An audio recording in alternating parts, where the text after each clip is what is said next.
Hello friends, welcome into the Cowboys Report presented by BetDSI, the internet's #1 sportsbook. I am your host, Tom Downey. You can follow me on Twitter at WhatGoingDowney for more Cowboys coverage.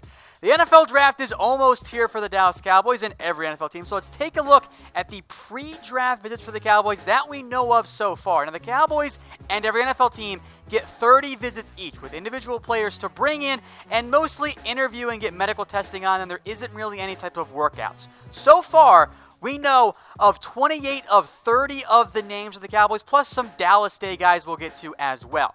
Now, take note, especially for the Dallas Cowboys, not every NFL team uses these in the same way. The Cowboys in particular often draft players they brought in on pre-draft visits. So pay attention to them, especially for round 2. One note here for you guys in general. Since 2005, the Cowboys have had 14 first-round picks. 13 of them were pre-draft visits. The only one that wasn't was Morris Claiborne via a trade-up. So pay attention here for guys that could go in round 2, pick 58 to the Dallas Cowboys. So we'll start things off on offense here. Some running backs the Cowboys have brought in. First up, Damien Harris. I think he's going to be who he was at Alabama. A reliable, productive back, but not a workhorse type. He is going to be best in a rotation, not going to be a 25-touch guy.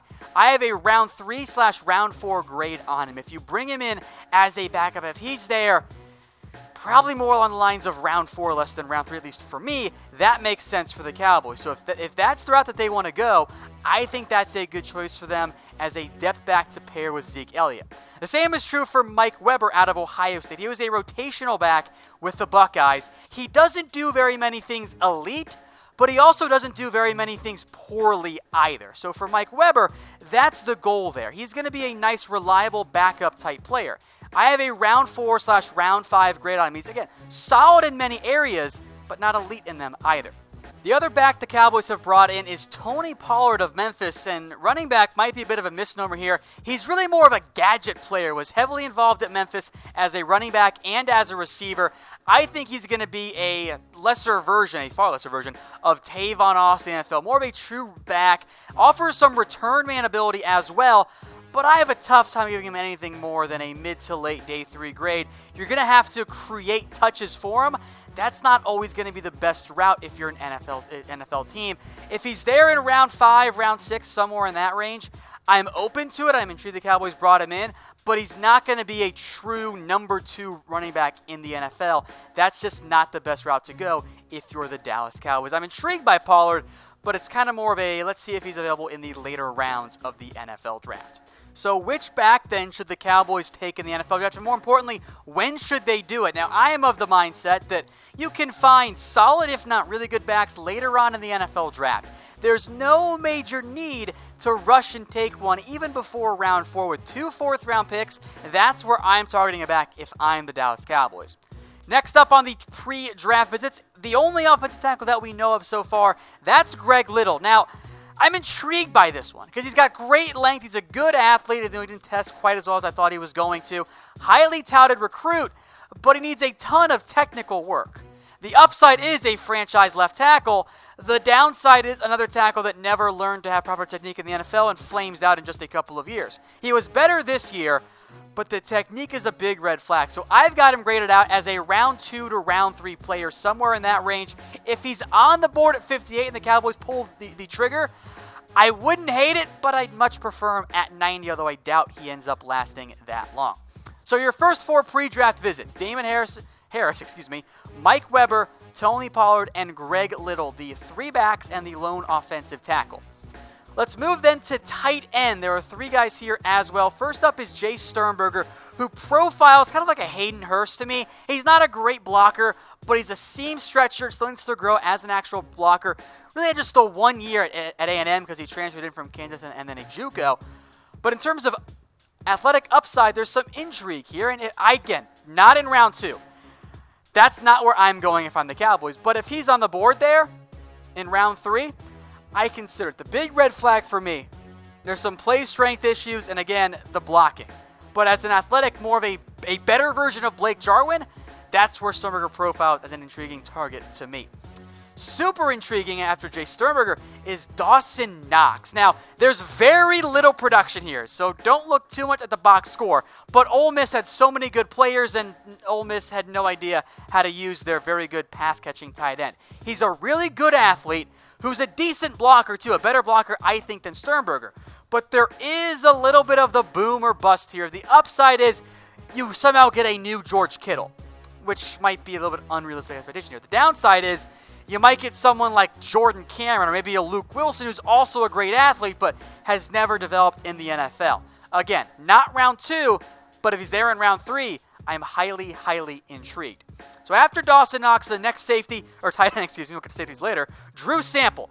I think he is a number 2 tight end. Now, there are just enough flashes as a receiver that make me go, now wait a minute, maybe he could be a little bit more. But I've got a round 5 grade. I mean, he's kind of like Will Dissly last year. He's mostly a blocking tight end, but there's some good size there.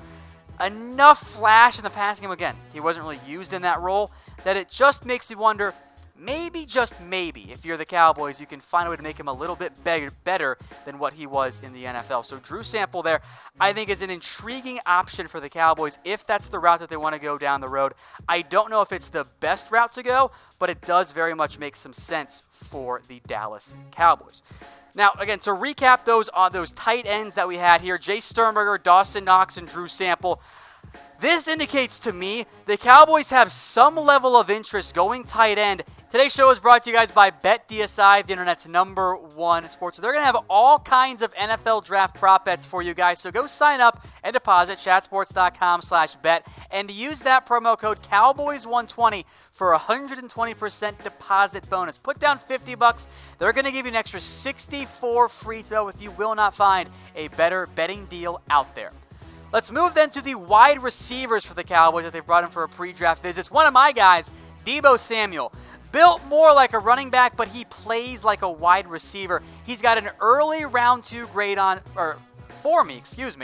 I love what he brings as a potential inside-outside guy. And oh, by the way, also fantastic on kick returns. Think kind of Ty Montgomery, but I think better. And we saw how good Ty Montgomery has been a little bit at points in his NFL career. Not so much as of late. Again, inside-out guy. If he's there at 58, I think they're going to target safety, but I'd at least consider it. Next up, Emmanuel Hall, the wide receiver from Missouri. This is a low-volume, high-impact deep threat. That is what he's best at, bringing speed to an NFL team. Now, there are some injury red flags, but the flashes are very much there for Hall. And from the Cowboys' perspective, you've kind of used Mo up in that role a little bit last year as your deep threat at times. Hall brings you way more speed. He is a burner in every sense of the word. For a player comp, think Torrey Smith. Now, Smith has always been that high-impact, low-volume guy. That's what Hall can be in the NFL.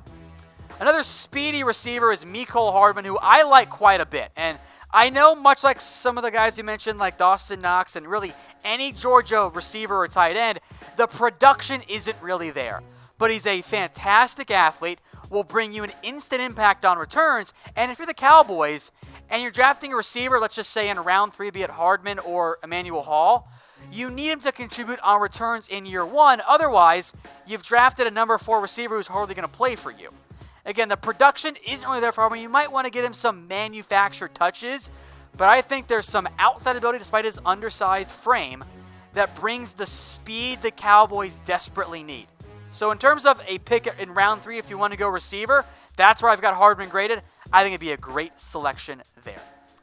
One more receiver to discuss, that is Johnathan Johnson, the 3rd best receiver on Toledo's roster this year, and he fits the same mold as Emmanuel Hall. He is a low-volume deep threat. He's not going to be an 80-catch guy ever in the NFL if he ever becomes a reliable player, because I got him as a round 7 option. But he brings a lot of speed, and that's key for the Cowboys. If you can add more speed, that's a strong way to go. Again, only 32 catches, but 9 of them went for touchdowns. That's a pretty good efficiency there if you're the Dallas Cowboys. So in recap, those were the 4 receivers the Cowboys brought in this year, at least so far, among their 30 pre-draft visits. DEEBO Samuel, Emmanuel Hall, Mecole Hardman, and Johnathan Johnson. I like Samuel, Hall, and Hardman quite a bit. There might be better needs, but it does make some sense for the Dallas Cowboys to at least consider adding a wide receiver on day 2 of the NFL draft. So if you're the Cowboys GM, you're Will McClay / Stephen Jones / Jerry Jones, you're in the front office. Should the Cowboys go receiver on day 2? I don't think in round 2, but in round 3, if you don't love the defensive lineman there, I think it makes some sense. Because again, Randall Cobb's a free agent. Tavon Austin's a free agent, and so is Allen Hurns after this year. Long term, you need a number 3 to pair with Cooper and Gallup. We'll move then to the defensive side of the ball. Jaylon Ferguson. This is a big no for me. I know he's the NCAA's all-time leading sack man. I can't do it. When you run an 808 3-cone at 270 pounds, I'm out.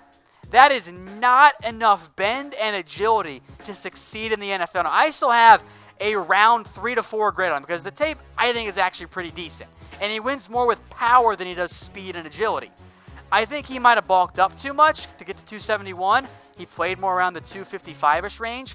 But that testing is a huge red flag. And I'll tell you guys what, I know that we just want to say stats matter more so, but athleticism tends to matter in athletics. The exact opposite of Jaylon Ferguson is John Kaminsky from Charleston. D2 version of Rashawn Gary. That's the comp right there. Super athletic, an absolute freak, by the way. Was a 218-pound quarterback and is now a 286-plus pound defensive end. The problem is for Kaminsky, despite being a freak athlete against lesser competition, he only had 3 sacks. My question is how? How do you measure and be a freak athlete as well as Kaminsky did and only get 3 sacks at the D2 level? He's super raw. It's all projection there. I can't give anything higher than a 5th. If you couldn't get sacks against D2 guys, there are reasons to doubt you getting sacks against actual NFL players. Some more defense linemen. That's Gerald Willis out of Miami.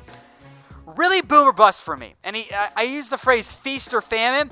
The highs are incredible. That LSU game, he was the best player on the field, I thought, in that game. He was just dominant. But later on in the year, wasn't as good. The snap-to-snap consistency doesn't exist for Willis. And a big reason why, he hasn't actually played that much.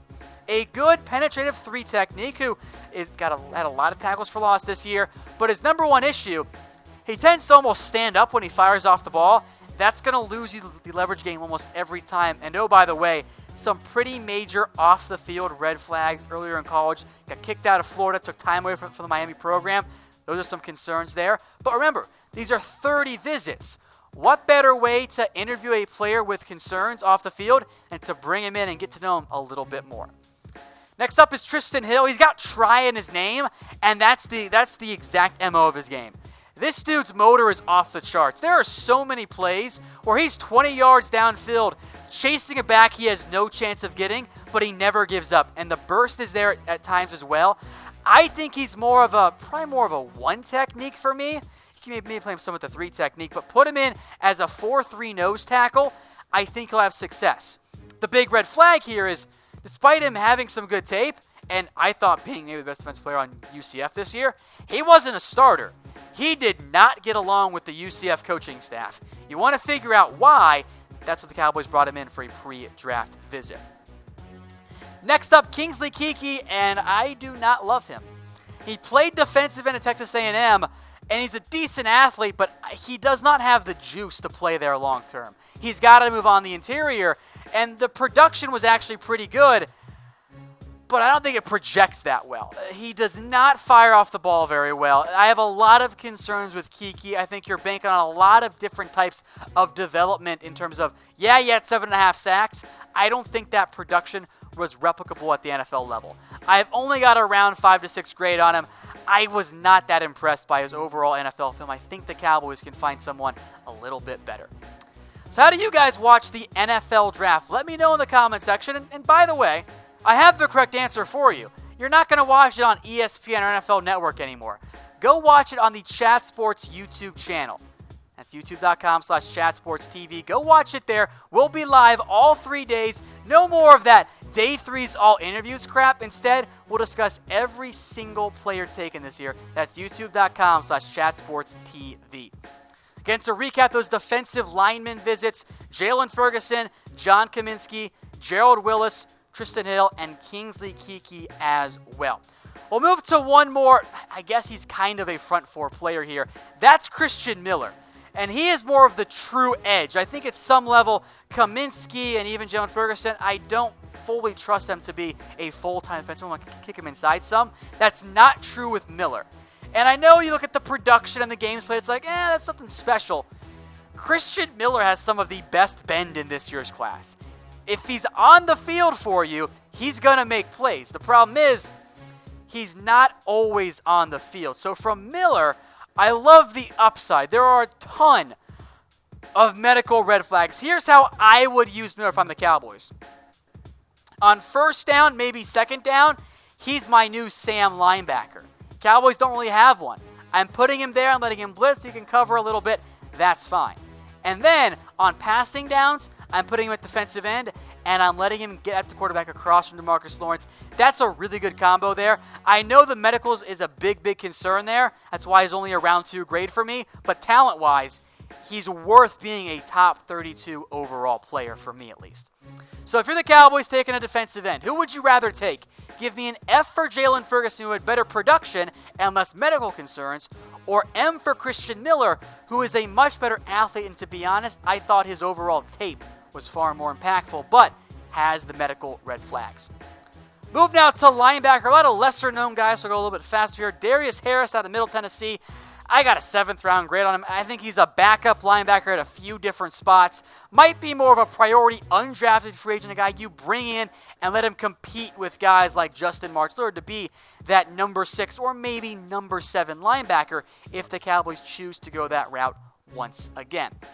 In addition to Harris, the Cowboys have also brought in linebacker Cole Holcomb. Now, this one's a little bit more intriguing to me. Fantastic athlete, big-time tackling machine, ran a 4.48 and a sub-6.8 3-cone at 234.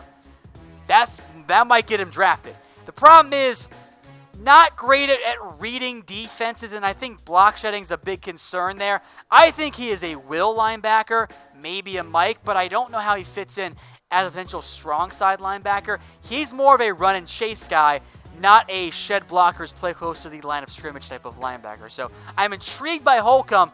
I've got a round 6 grade on him. And then finally, the last linebacker here, Dre Greenlaw. Now, I think he plays faster than he actually tested, but I think he profiles as much like Darius Harris. He's a backup special team guy. I don't think he's going to emerge as a suddenly great linebacker. He's not bad by any means. None of these do each other. They might get drafted after all. But I think he's going to be fits better as a backup special teams type guy. There are roles and needed roles at that in the NFL for these types of players, but I don't think they're going to hear their names called, let alone the top 100, even in the top 150 if you're a Dallas Cowboys fan.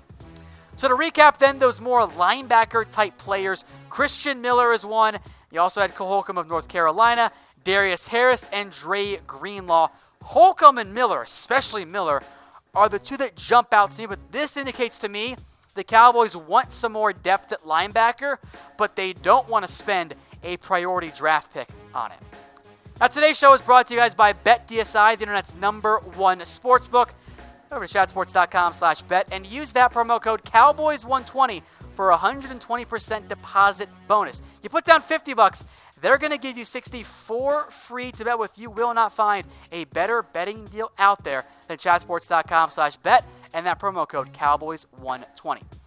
Let's move then to safety, and this is super interesting because we all know safety's a need, and the Cowboys brought in a bunch. First up, Chauncey Gardner-Johnson. Super versatile defensive back. I've got a round 1/round 2 grade on him. He's high for me. I'm a big fan of what he brings to an NFL team. Can play nickel corner, can play strong or free safety. Problem is, I don't see him being on the board at pick number 58. Now, if he slides into early day two, maybe Dallas moves to take him, but I don't think he's going to be the pick there for the Cowboys at number 58 overall because I just don't think he's there. A player I think the Cowboys like quite a bit is Johnathan Abram, and he's a very different guy than Chauncey Gardner-Johnson. In fact, most of these safeties. He is a strong safety through and through. He can hold up at times against tight ends, but coverage is not his best suit. He is best attacking and just hitting guys. If you want an old school safety that just murders people on the field, Abram is your guy. He tested fast. I don't fully trust him in coverage. That's okay. Put him in the box. He will be a good Think Jonathan Cyprien type strong safety, and that was a very good player, or is a good player in the NFL. Next up, Taylor Rapp. Now, really good tackler, great agility numbers, and then he ran the 40 at his pro day, and it was bad. It was really, really bad in the 4.7s.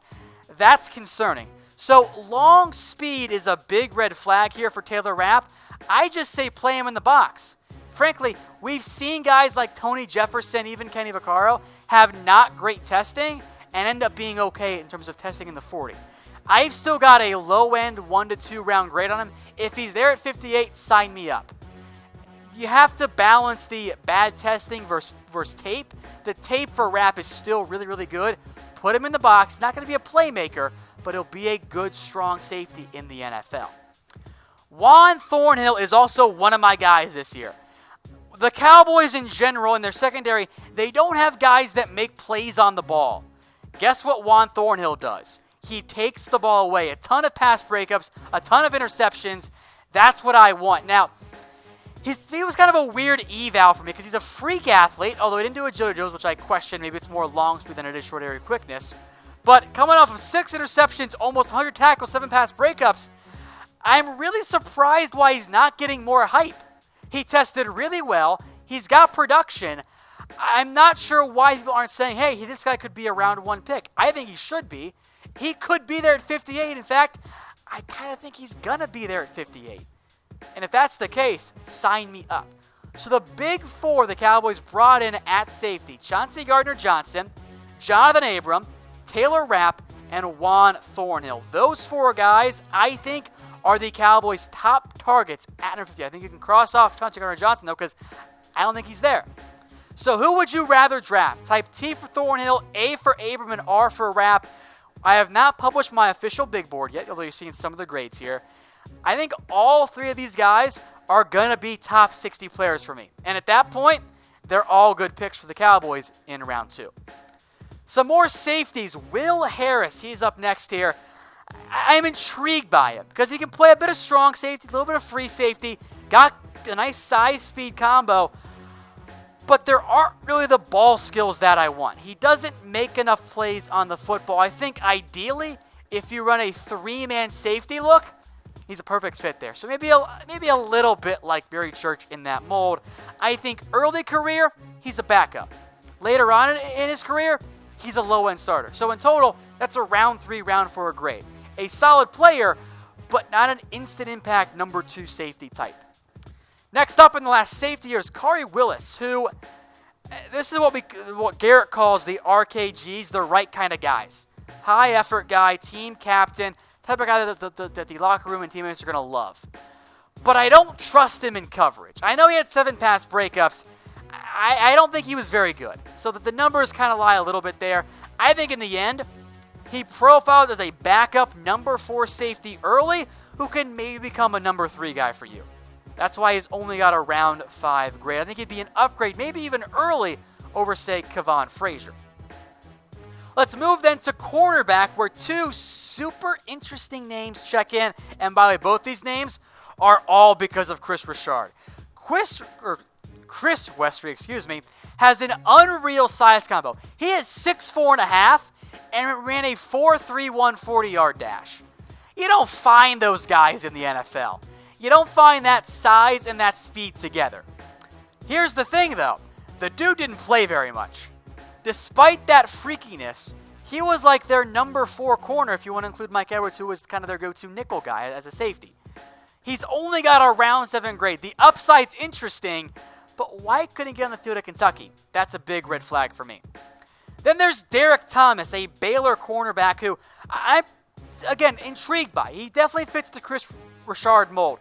Long in terms of height, long in terms of arms, and ran a 4.44 40. The problem is, still pretty raw as an actor, although he did play more than Chris Westry did. This is a Chris Richard developmental type pick. That's what that is right here.